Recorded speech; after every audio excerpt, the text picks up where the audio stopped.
Fortunately, rather than them ushering me out the door 3 months into my tenure there, they accepted my analysis and it was rather unconventional recommendation for the budget and how to increase revenues in the sewer fund.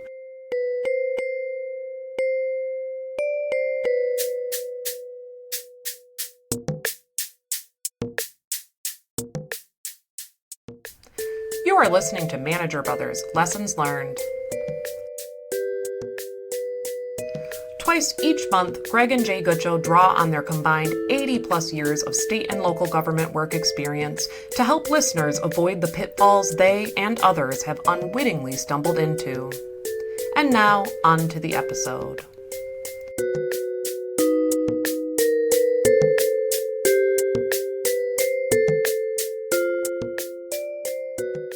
In this episode of Manager Brothers Lessons Learned, Greg and Jay will address the role of municipal managers as guerrillas, and I emphasize gur, so as to not be confused with gorillas, which are those that are the hairy beasts that are found in the mountains of Uganda, Rwanda, and Congo.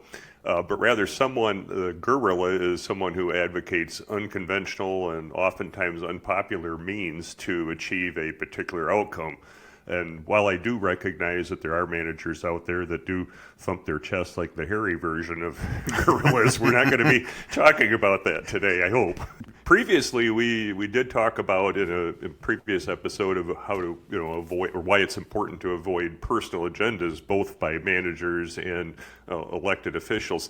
This particular topic of talking about guerrillas will address the times when it's in the interest of the municipality for the manager to consider something that's unconventional and like I said, in some cases unpopular, but necessary, I think. So you have to look at each municipality's unique qualities, and as we've discovered with our careers, to be innovative, when necessary. And in this particular instance, we talk about being a guerrilla for change. So maybe that's another title possibility. So let me jump into an example here. In my first assignment, the municipality was faced with a lawsuit stemming from the embezzlement by a previous manager and this person's illegal use of Downtown Development Authority funding to purchase property. The financial institution that carried the notes on this property had to file a federal lawsuit to recover its losses because the municipality was in default on the loan, because a municipality cannot make payments on an illegal transaction. So it's kind of, even if it wanted to, it can't do that. The state of Michigan Department of Treasury would prohibit that. So at any rate, on the way so when I came in, they were on their way to working out a settlement which was going to occur through a marathon mediation session. It was imposed by the federal district court judge to look at and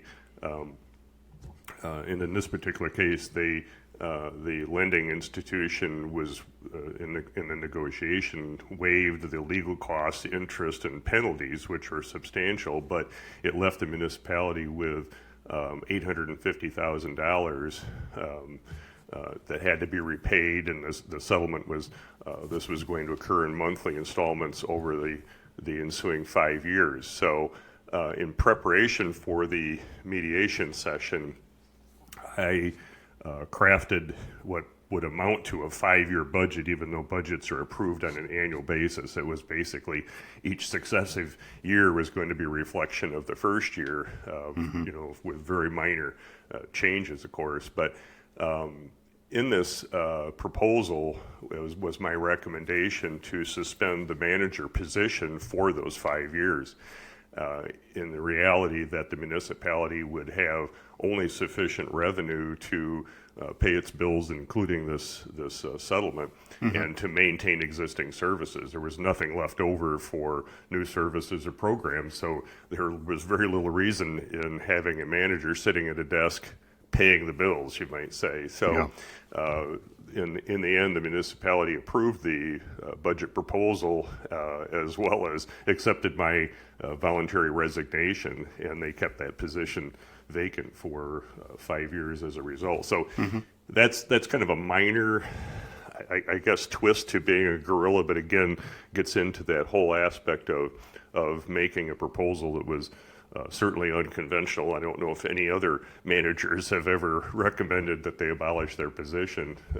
In my particular case, it at least made the local headlines of the newspaper anyway. So, not that was an intention, my intention, but at any rate, another example. Yeah. I'm sorry. What was the reaction of the council when you made that proposal? Were they gleeful, saying this is the opportunity we've been looking for to get rid of him? We didn't have the grounds before, but he's made this. He's opened the door. Let's not overthink this. Well, the one council member that was always expecting me to leave from the day I started, I think, probably was very, very happy with that. I don't recall that there was a lot of discussion because we'd had so much discussion, I guess, preliminary to the mediation session that they knew that they were going to have to be looking at making some hard choices. And right. Even though this community, I was the third manager, for this small community in a relatively short period of time. So they were, they were new at coming about to the idea of having a manager, municipal manager. So I think that they, in some respects, it was kind of considered a step backwards. But as you know, when you're going into you probably know better than I do, when you're going into a community that's never had a manager before, as you have done with your first assignment, you're always going to have that element of elected officials in particular who think, well, we were doing just fine without a manager. We really didn't need one. Right. So, and my as government has gotten much more difficult and the management field has gotten more challenging, I was somewhat hesitant, I think, to make the recommendation, because it is a step in the wrong direction, I think. But I was glad to see that, after this settlement was finalized and 5 years had surpassed or had passed by, they did go back to hiring a manager again. So that was you hadn't been there that long. They'd forgotten all about you by that time. Exactly. They'd forgotten all the reasons that they were happy that you were leaving and decided to go back. And I think I'd make light of this situation, but the fact is that you had moved over there. You'd bought a house in the community. Right. You'd put down roots. This was not just even though this was your first position as a municipal manager, you didn't go into it with the expectation that you were only going to stay there a couple of years and then move on to bigger and better things. You had planned to remain in the community, and were making an investment in the community.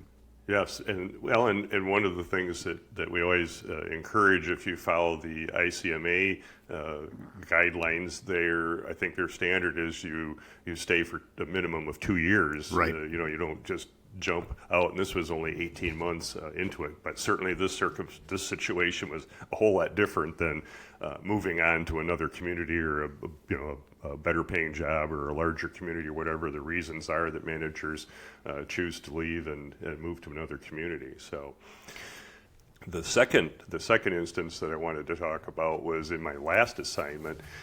I had come in and 18 years before I arrived there, the municipality had been cited by what is now the Department of Environment, Great Lakes, and Energy, which we refer to as EGLE in Michigan, for the failure of their was an obsolete lagoon sanitary sewer treatment system anyway. And so the municipality had been faced with the prospects of replacing that sewer plant with a new plant. At that time was an estimated cost of between $6 and $8 million, or spending a lot less money to connect to what was a regional sewer system. And so, they went with the least painful option as they saw it at that time, and went to the regional sewer system. Mm-hmm. There was a cost that they had to finance, however, and this was done on kind of considered an emergency millage to be able to cover the cost of that, because otherwise they were going to be without a viable sewer system. So, at any rate, what the process was at that time was they had hired a financial consultant to come up with numbers on what they needed to be able to repay the I don't know if it was a loan or whatever that they used to connect to the regional system, and included in that financial advisor's recommendations was having sufficient funds that would be in reserve in anticipation of having to make periodic upgrades in the system over the course of time. So here I came in 18 years later. I started in the 1st of May that year, and the budget cycle was July 1st. So I had to jump in within a couple of weeks to start working on the budget. And when I went through all the budget numbers, of course, you look back at what historically has been spent and what you anticipate are going to be the needs for the coming year and what have you. Well, anyway, so I spent a considerable amount of time, as it were, looking at the sewer fund, because I was hoping that what I was seeing was an anomaly, but what I discovered was that they had not followed the financial advisor's recommendations for the revenue stream in the sewer fund. They had rolled back the anticipated, or the millage each year over this period of time, and basically we're just covering their costs for connecting to the system, not for making these periodic improvements. So I was looking, the one thing I looked at was the primary sewer lift station that handled 90 or 95% of the wastewater coming out of the municipality was due to be replaced in a couple of years. It had a 20-year life expectancy, and that life expectancy was following having already had one complete overhaul of its facilities, you might say. So it was in dire need of replacement, but there was nothing left in the sewer fund for reserves. So I studied this for several weeks probably after the budget was approved, but had decided that I needed to confront council with the fact that we didn't have the funds to look ahead 2 years to replace this lift station. So so I prepared a rather extensive spreadsheet that covered the entire 18 years that was in the past, and then did some projections out several years to kind of show where we were at and where we should have been at and where we needed to be at to be able to replace this lift station. And this was a significant, anticipated to be a significant expenditure. And it was interesting. Then I presented this at a council meeting. The council's only question was to the effect, and this you can kind of consider as a quote, but after just 3 months as manager and following on the heels of 3 prior managers and 18 annual audits by 3 separate audit firms who did not identify this an issue, how had I arrived at this conclusion?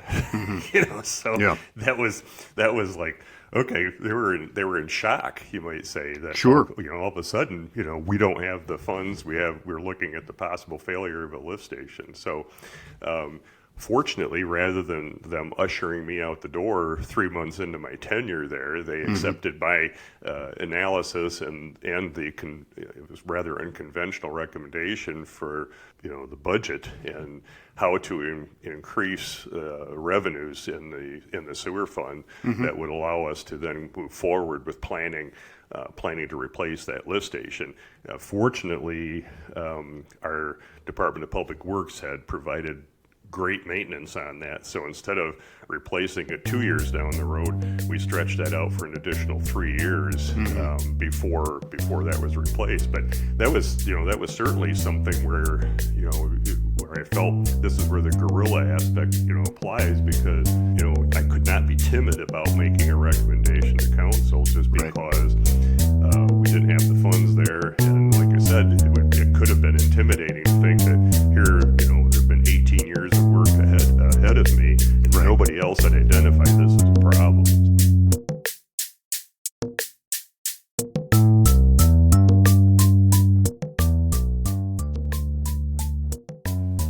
We'll return to Manager Brothers' lessons learned in a moment. Do you have a topic you would like Gregg and Jay to explore? Are you interested in being a guest on Lessons Learned? Do you have comments about this episode? You can write Gregg and Jay using the contact form at greggllc.com/lessons. That's greggllc.com/lessons.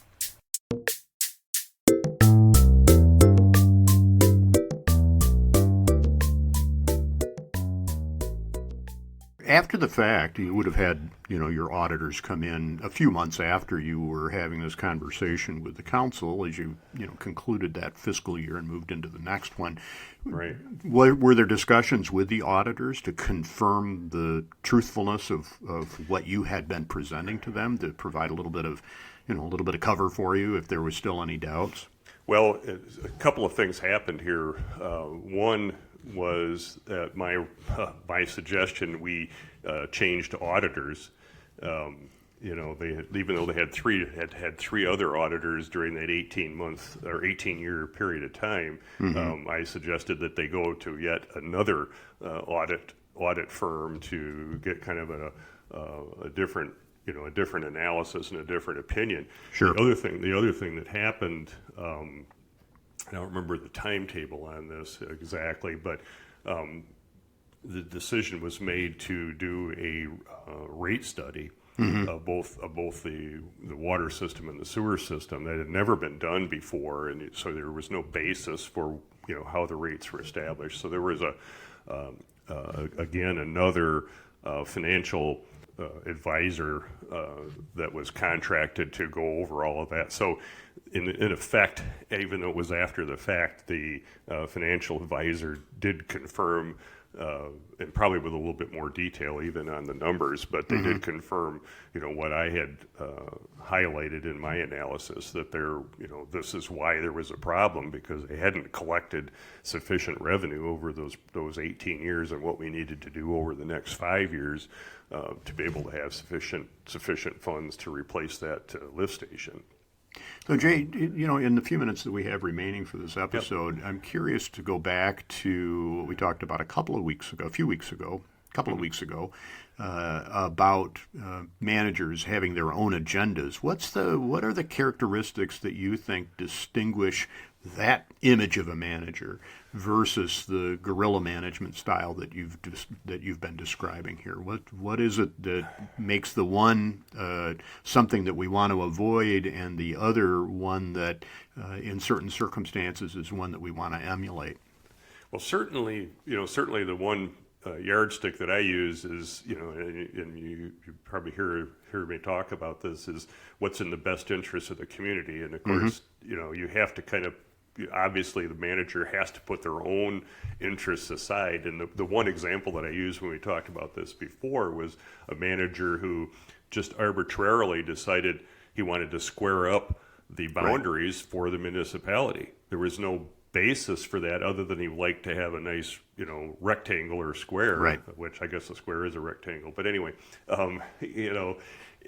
But there was a whole lot of angst that it created with the surrounding townships when he was proposing to annex parts of those townships, for the only reason being to square up the municipality. And as we both know, generally when you're looking at annexation, you're looking at the ability to provide services to that, that parcel or those parcels that you're talking about annexing.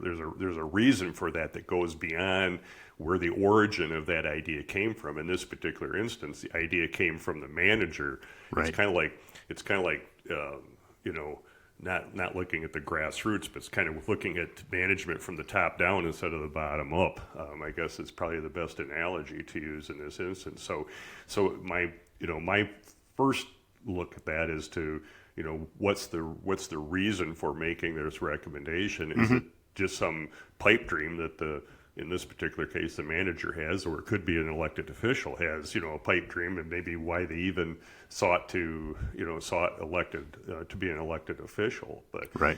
Rather than looking at the basis being this is what is best for the community or is what the community needs right now, even though it might be something that, in certainly the examples I used, it kind of blindsided council. They weren't looking at this particular issue for whatever reason, and I think that's where the need for the manager to become a guerrilla, even at their own detriment in some cases, to be able to say, look, these are the facts. This is, you can support it with your own analysis, or in this case the facts.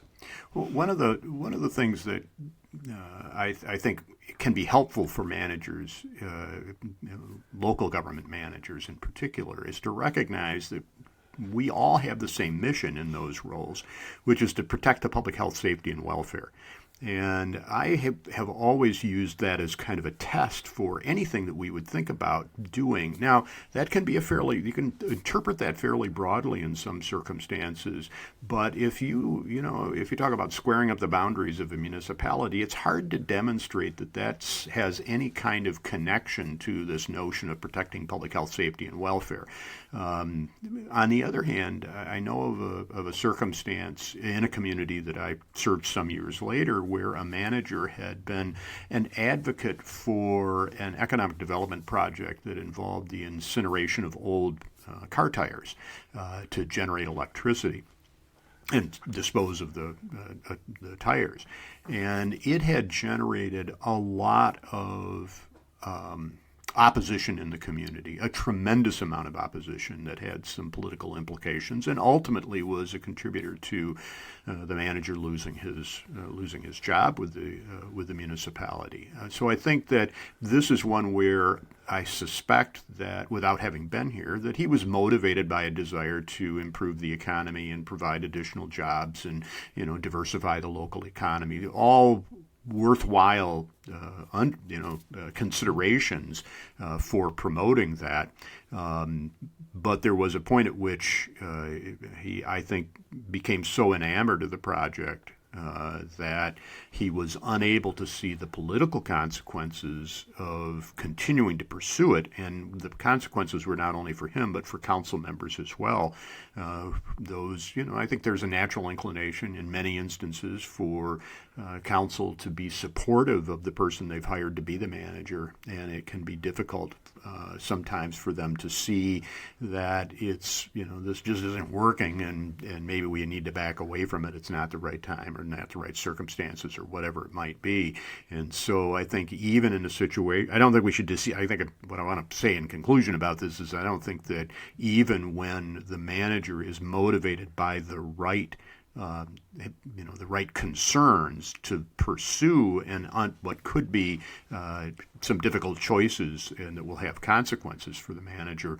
We also need to be aware that We need to be bringing along the elected officials and bringing along the community into an understanding of what's really going on here, so that there can be some appreciation. And in some cases, be willing to say, and I have been in this situation, we might talk about that in a later episode, but to say, all right, this isn't the right time to do this. We don't have the support for it, and the cost of proceeding at this point is, the political costs of proceeding, the amount of political capital that will consume in proceeding is just not going to allow us to move forward at this time. Yeah, I mean, I have to agree with you. The communication is very critical, as is the timing on it. And both the examples that I used were situations where the municipality was very nearly with its back against the wall, you might say, in those particular instances.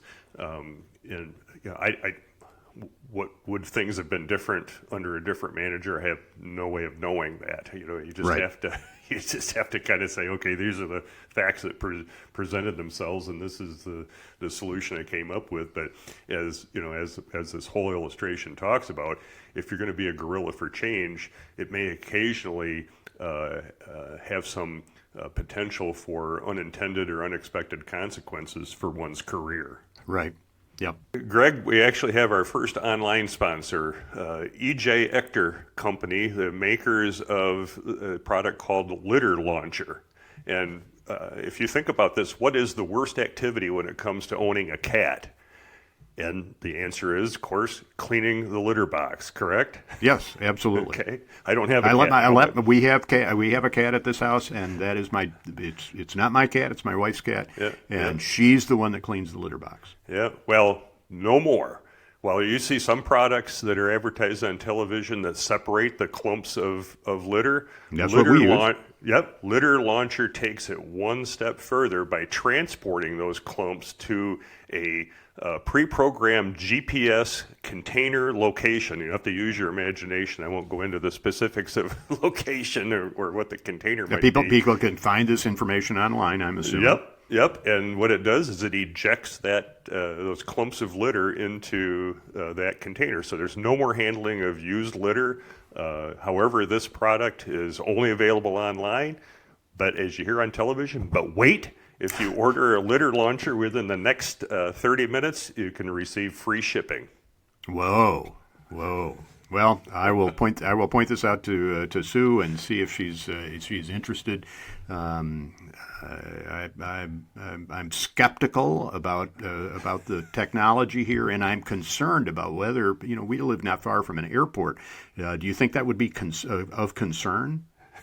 Well, I hadn't thought about that. I suppose if since this is driven by GPS as far as location goes, you could take this to an extreme, I suppose. So you have to trust that people are going to use this with good conscience. Well, let's talk about the upcoming episode. Okay. We've reached a point where I think that probably there are some of our regular listeners that are getting tired of hearing a couple of old guys ramble on, and so we're going to have our very first guest join us. His name is James Gallagher.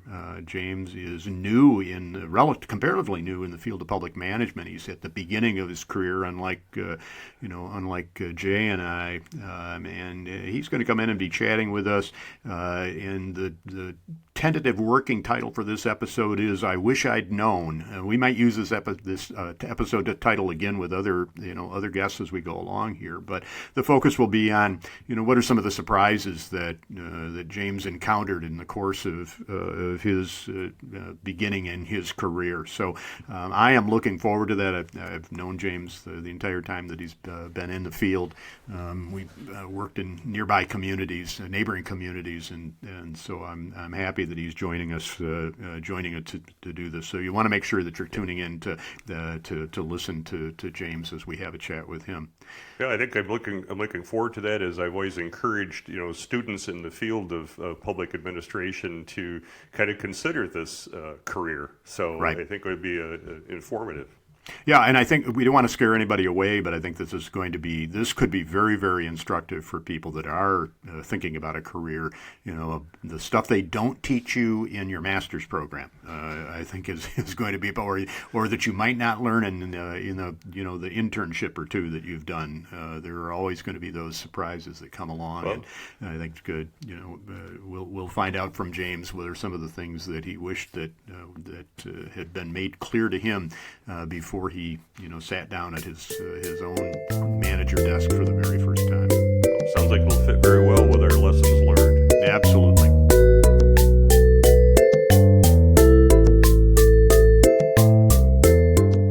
Thank you for listening today. We hope you enjoyed the show. Manager Brothers Lessons Learned is a production of Gregg Guidance, LLC, a multi-specialty consulting firm offering interim management, group process facilitation, workflow analysis, operational studies, and more to local governments in Michigan and beyond.